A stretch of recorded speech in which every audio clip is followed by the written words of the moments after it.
好，这是其实每次都是这样的运动会啊等等啊，都有一些比较热心的这个台湾同胞呢，要举国旗，要不然举标语啊等等啊。那这次呢就被抢，大家就粉专，其实那天叶庆元也有讲，就突然想起来沈履勋哎也是哦，之前我们就要请他来上节目，他就说他身体不好，身体不好了。后来没想到，后来就过世了就是中风了啊，摔一跤等等。那就是说他那个时候呢，在英国也是有人要抢不准我们拿国旗，他就是抗议，跟主办单位抗议，后来就好啊，那抗议后来就准了所以为什么2012年的时候可以台湾加油，看到没，拿了国旗现在不行，还被抢所以呢，就是说你国际外交，你总是要努力去争取嘛而且我们海报被抢也没有要求道歉，好像就是活该被抢。林佳龙说：“我们驻法代表处有在做了，在做什么？做什么？你告诉我们，什么时候哪一天跟谁去抗议的？你都要对国人有一个交代啊。对，英国不理你可能是一回事，或是给你乱讲是一回事，但是你的动作做出来没有？这很重要啊！你要求啊！”那林佳龙现在说，我们的外交就叫 DPP， 外交怎么变民进党呢？他说呢，这个叫总和外交，叫做 DPP， 叫做 Democracy 民主，Peace 和平 Prosperity， 所以叫 DPP， 真是无聊了反正就是总和，所以呢，这是民进党的成就那另外呢，这个林洋配冠军赛4号在中华电信在台北车站给他直播嘛。然后呢，这个那天呢，这个马文基就问说：“怎么不发国旗呢？”现场发的中华奥会会旗，国旗呢，中华电信说民众可以自己带啊。去哪？你到海外去，好在奥会会场就不给你，好吧？那在人家地头上，你可以抗议，但是人家现场不准你带嘛，给你没收。这是我们自己的地方啊，为什么不能拿国旗呢？为什么不行？所以呢，这个也被网友拿出来讨论。那中华电信说：“你们自己拿，你事先有没有讲说你们可以自己拿？现场不备国旗，有讲吗？绝对，我保证没有。有的话，绝对有人带国旗，你不相信吗？绝对那所以呢，这个台湾外交因为处境很艰困。那天看了这个王麒麟他们这个李阳他们得冠军升奥会旗都很感动如果升国旗多好，对不对？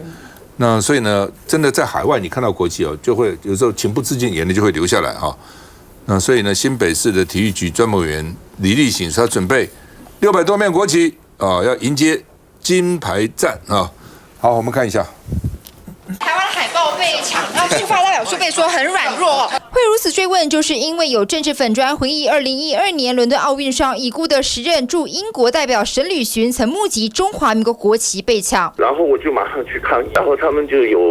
3个主管人员，然后这个来跟我道歉。对比当下的据理力争，这一回驻法代表处的做法是协助报信，并与奥委会积极沟通，被质疑能否更强硬一点呢？我们驻法代表处都有在做，谢谢。I can feel that actually the bilateral relation between Taiwan and France is really good and showing in this kind of support. 不过，伦敦奥运的时空背景碰上摄政街撤我国旗事件，让我外交部向英国与奥委会顺利争取暂时解禁。我们的小国旗、国旗装、国旗贴纸得以进入奥运会场，但往后的奥运会都有明确规定不能带了。我国国际曝光度常年被打压，不过回到自己的土地上。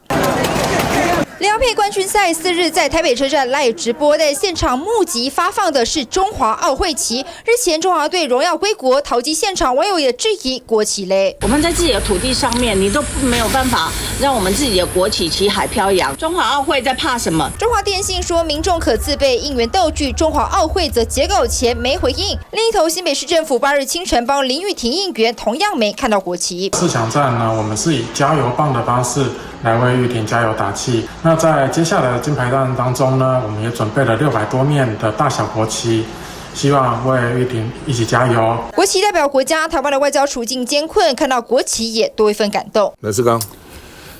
当然呢，驻法代表处到底做了什么，其实要跟大家讲了。那如果说你没有第一时间去做一些抗议、争取的这个事情，那你后面只是这个马后炮，甚至变成一个大内宣，我是觉得基本上就把大家的爱国心，会帮选手加油那种热情啊，就变成一个政治的一个消费了。那再来，你再看那个时候伦敦挂这个国旗，那是怎么来的？当然不是伦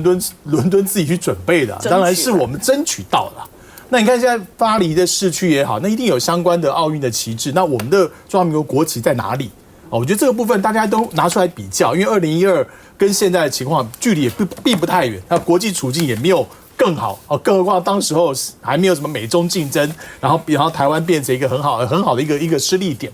那我觉得另外一个原因就是两岸的气氛的问题，两岸气氛的问题。那你两岸气氛不好，那很多的这国际的这些人士，这鼻子是闻得到。他知道说，在这样的关头上面，他要遵守的原则是什么？这个原则有时候可以抓紧一点，有时候可以抓松一点。也许伦敦那个时候经过沈旅行这么一讲啊，再加上当时一个两岸的气氛不是一个融洽的气氛，那很多事情放一眼就过了啊。再加上这时候北京也许针对在会场内的这些中华民国旗帜，也没有表达私底下的一些压力。我觉得这是一个大家不愿意说出来，但心里面非常清楚的一个原因之一啦。那再来，你说在我们自己的地方，你像台北车站这么多人，我们前一排全部都高官啊，高官手上拿着国旗 OK 吧？好，那你中华电信就说希望民众自备道具，我想那个晚上很晚，大家去哪里买国旗？所以我觉得这都是后面的说辞啦，后面的说辞。所以你说在那个国外确实大家是辛苦的，但是在国内的场地，我觉得就大大方方把国旗发下来，不要再用一些奇奇怪怪的理由了。再来，我觉得林佳龙的 DPP 非常无聊，在吃中华民国豆腐啊，可是中华民国的外交，不是你民进党的外交啊。因为中华电信这些家伙也很清楚了，你民进党就不喜欢国旗嘛。我们的国旗是用在干嘛的？海外不准你挂的时候，你说我要挂，国内你可以挂的时候，我们就不挂，就是这样子嘛。赖金，这个让人想到这个沈大使啊，沈大使的这个风格跟这个风骨啊，他向来呢就是为我们这个争取中华民国该有的国格尊严的这个部分，他都表现的是非常非常的这个强硬的啊。而且他那个时候呢，他就是自己到这个英国到这个礼宾处去抗议啊，然后呢，让我们呢可以带这个国旗去进场。这其实是非常非常不容易的事情啊！就是传统上面来讲，英国的在这种外交啊很多的作为上面，对台湾其实是很不友善的啊。可是呢，沈大使就做得到。当然，思刚刚才讲的那个两岸之间的那个气氛呢，也是一个很重要、很关键的因素。我们在这个2008年北京奥运的时候，当时这个中华台北的奥运代表队，好，我们到这个北京去的时候，那个时候国台办主任是王毅嘛啊，然后他就对这个中华台北呢非常的这个礼遇，然后就说啊，所有的选手呢就像是回到这个家里来一样啊，所以那个时候呢，在很多的比较敏感的这个问题上面的时候呢，他都可以比较平顺的处理。我觉得在巴黎的这场这个赛事里面呢，发生这些的这个事情啊，实在是非常的遗憾啦。而且呢，这个对于两岸之间的这个感情的这个伤害呢，其实是很大的哈。采取这样子作为的当然是法方，可是背后呢，就一定是中国方面，一定是中国的民众或什么去抗议，才会导致这样的一个结果嘛啊。但是呢，我们就看到，就是说，在这个麟洋配啊得到金牌的那一刹那，当现场升起了这个中华奥会的这个会旗的时候，又在唱我们的国旗歌的时候，大家在荧幕上有看到吗？后面呢，其实有很多中国大陆的这个民众，他们拿着这个5星旗，其实也还感觉还好像也还蛮雀跃的哈。所以我说，如果两岸的民众都能够回归到这种体育赛事的这样子的一个精神上面去看待的时候呢，很多政治上面的这种钉钉对对哈，它其实是可以消弭的。但是没有办法，体育呢就是政治。奥运呢，它就是一个以国家为单位这个国族比赛，它就是一个国族比赛，所以里面呢就掺杂着很多的民族主义和民族的情感在这个里面。所以说，在这种情形之下，我觉得民进党政府呢，纯粹就是利用这样子的一个事件，再一次的去激化两岸之间在这种赛事上面呢，我们台湾所受到的委屈跟打压。可是你在我们自己我们总是关起门来，我们自己在为我们的国手加油的时候，你可以该拿出来旗帜的时候，你又却不拿出来，这个心态很扭曲啦。我觉得，因为3年前我带队去法国巴黎，也是参加世界性的美容美发比赛，总共国家有73国，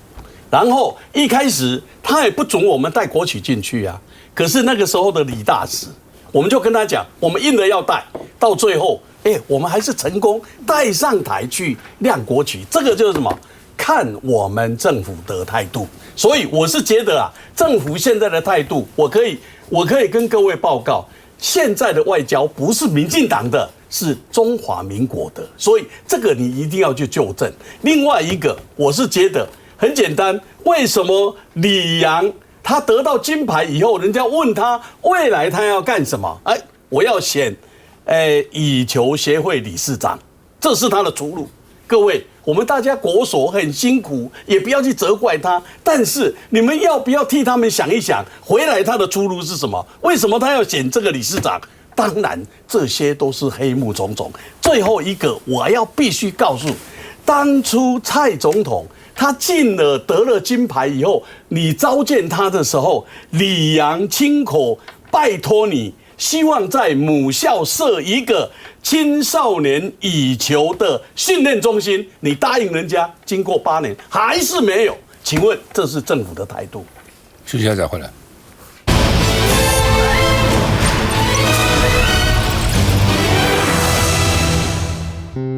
住得安全，活得平安。一人一点力，爱就大无限。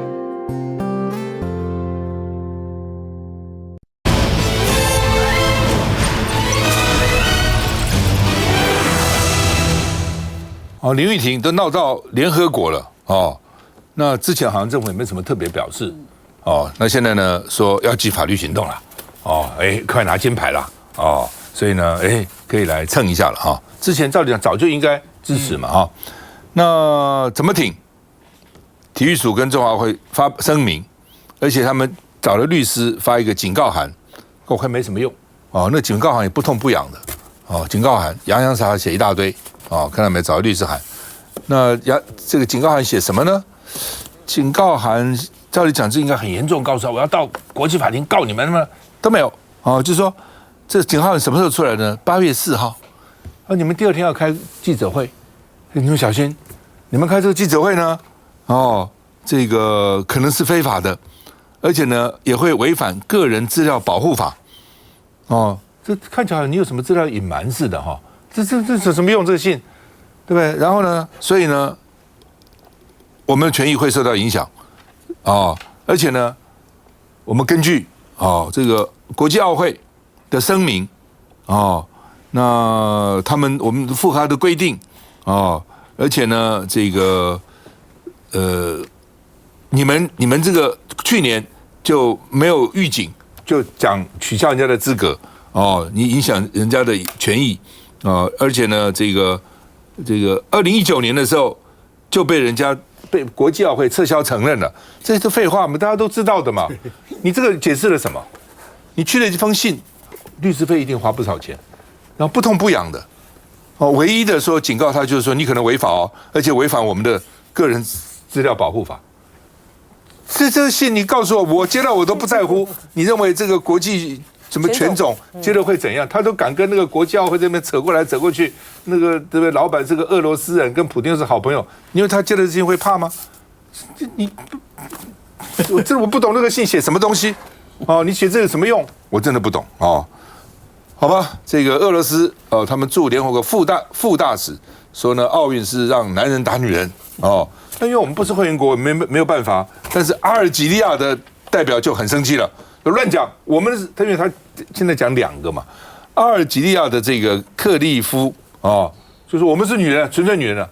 上次俄罗斯是先说克利夫是男的，是什么时候？是上次呢这个拳赛的时候，克利夫打败了俄罗斯的选手，打完以后，俄罗斯这个国际选手就说他是男人，要取他资格，这有没有牵涉到这个爱国主义？哦，我觉得是有的哦，我是有的哈。那外交部说哦，这凸显蛮横的这个遏制，要政治来影响奥运啊。那另外呢，国际奥会也说了重话，如果国际权种不重整，2028奥运没有拳击赛，这是为了一个这个，就像叫李阳要当这个网球羽球协会理事长一样，这里面到底也不知道这个搞什么鬼哈？好吧，这个情况怎么样？我们看一下。送上签名 T 恤，台湾拳击好手林玉婷、陈念琴6位拳击队员亲自到勒瓦卢瓦市，要向市长来道谢。体育署长致赠中华奥会外套，吴世义则是送上最夯的珍奶徽章，要感念市长无偿提供中华队运动中心作为台湾选手赛前训练场地，让中华队场上奋战无后顾之忧。但可不是每个国家都这么友善，像是俄罗斯驻联合国副代表纪伯良就在联合国安理会上指控西方国家放任台湾林玉婷和阿尔及利亚选手2名男性对其他女拳手施暴。纪伯良未经查证，恣意引用国际拳种的错误指控，影射批评我国拳手林玉婷的性别，并滥用安理会的场域发表谬论，充分凸显俄罗斯无视国际规则及公理正义。外交部严厉谴责，立委也喊出应该抵制俄罗斯，因为俄罗斯天然气业者是国际拳总主要赞助商，而台湾今年1到6月就进口俄罗斯26万公吨天然气，因此台湾应该停止采购俄罗斯的天然气。面对有人相助，台湾感念回报；而面对打压抹黑，台湾也该挺起腰杆，大声说不。玉敏，我觉得林玉婷真的是非常的辛苦因为她登上了这个整个奥运的国际的舞台，结果遭到这么多这样的一个攻击跟霸凌所以全国大家一定要一致要来挺林玉婷那今天还看到一个我觉得也是让人家很生气的，就是她最终金牌战要对上波兰的这个小将但是呢她之前发了一个限动，那竟然呢释放出2个讯息，他就故意用对话，然后呢教练就跟他说：“我告诉你一个好消息跟一个坏消息。那好消息呢，就是我们的决赛呢是礼拜6，所以还有时间。那另外一个坏消息呢，他就告诉这个选手说：你是最后一个参赛的女性。我觉得真的是非常非常的可恶用这样子的方式，然后公然的在这样的社群平台，然后去霸凌这个林玉婷还好他已经删除撤回了，但是这也显现出。其实运动家很重要的，除了你的专业跟你的技术之外，还有你的风度。我们都看到在这一路过程当中，去攻击林玉婷的人真的是超没有风度，输了然后就讽刺，然后就要来嘲笑说，是不是在性别认定上有问题？然后还没有要对战，然后就释放出这样的讯息，然后又要影射说，这个林玉婷是不是女性的问题我觉得这个通通都是非常恶质，而且不应该出现的那我觉得现在我们全国民众应该要集气因为就在礼拜6，林玉婷要帮我们争夺另外一面的金牌。现在看起来她的胜算其实是蛮大的那所以在此时此刻，我觉得政府真的是要更用力的站出来，而且另外一个真的要去防范就是因为现在国际上有这一些对他不利的言论，那大家也在揣测说，会不会最后这个林玉婷她夺得金牌的时候，结果下面的观众鼓噪。就说不公平，这个是什么性别上有争议，然后用别的来模糊掉他夺得金牌这样的一个荣耀的喜悦。所以我觉得外交部这个林佳龙部长不要沉迷于那个 DPP 说你这个大外宣把 DPP 挂在一起。此时此刻外交部跟这个体育署、教育部整个必须联合起来，要研拟出一个因应方案。一个是现在怎么样把这一些不利的讯息不要去干扰影响这个林玉婷的比赛，另外一个就是现场会不会有什么样的状况，你们要做很多的剧本的推演，不可以让林玉婷在夺冠的时候，但是在舆论上面受伤了，这个是政府非常重要的责任。人基本上有2种我是观察。一种是被他这样打压以后就退缩了，一种是你越打我，我越 fight back，打给你看，对不对？